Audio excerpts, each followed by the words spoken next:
Hi, OJ. I need to tell you my story. One that might sound like it's straight out of a horror movie, but it's my reality.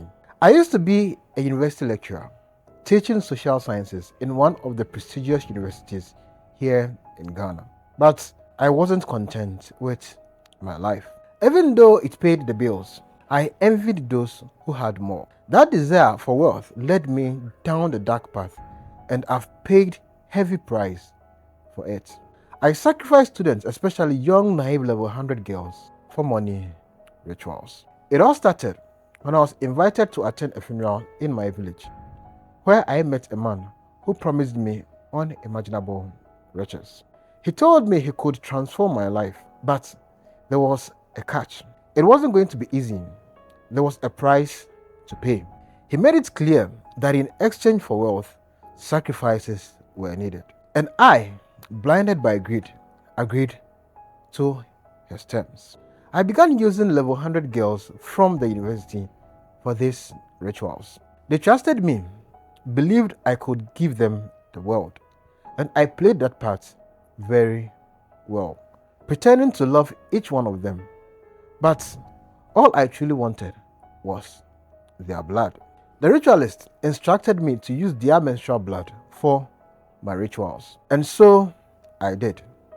The first time I succeeded in carrying out the ritual, everything changed. I invited one of the girls over when my wife wasn't home. She was on her period, which was perfect for the ritual. After she showered, I stole her used sanitary pad and kept it hidden. She had no idea what I was doing. That night, she became the first victim, and soon after, the money started rolling in. I began a small business with the first profit and watched it grow, feeling like I had unlocked a secret to life. My wife and I lived comfortably, but it wasn't long before she left me. One day, without explanation, she packed a small bag and went to her parents' house. When I followed her, she told me darkness does not mix with light, and neither does oil mix with water. I thought she had found out about my infidelities, but her words left me wondering if she knew the truth. I continued with the rituals, using other young girls from other departments, and my wealth multiplied. I bought a new Mercedes Benz, dined at fancy restaurants, and lived like a king. But beneath the sacrifice, the darkness only grew stronger. OJ, one day, everything turned upside down. The girls I had sacrificed began appearing in my dreams, holding bags full of bloody sanitary pads. Now is the perfect time to hit the subscribe button, share, comment, and like the story. It's how you can help me keep bringing you more stories and confessions. Please subscribe. And trust me, you don't want to miss the end of the story. Let's go. They told me they were here to punish me, and I felt their hands closing in on me, beating me until I woke up drenched in sweat. Shortly after, I started experiencing strange pains in my legs. I could not drive. It was unlike anything I had felt before, and within a week, I was paralyzed from the waist down. The doctors couldn't explain it, but I knew it was the spirit of those girls taking their revenge.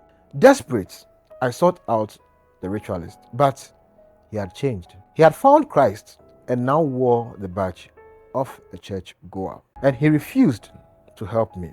A different spiritualist told me the spirits of the girls had become my tormentors, turning into what they called spiritual wives. They had no intentions of letting me rest. Since then, every night had been a nightmare. I wake up and find bruises on my manhood, knowing they've had sex with me whilst I slept. Even during the day, I can feel something toying with my manhood, and there at times I lose control of my own body and ejaculate. I've been told that the only way to free myself from these spirits is to sacrifice my son, passing on the torments onto him. But I won't do that. OJ, I'd rather endure this living hell than to condemn my own child. This is my story. A story of greed, power, and unimaginable consequences that come when you tamper with forces you don't understand. I hope it serves as a warning, even if I can never escape my own fate. Did you know your favorite MP is a ritualist? Click on the story as a man shares how he sells mochi water to MP for rituals. It's an election year.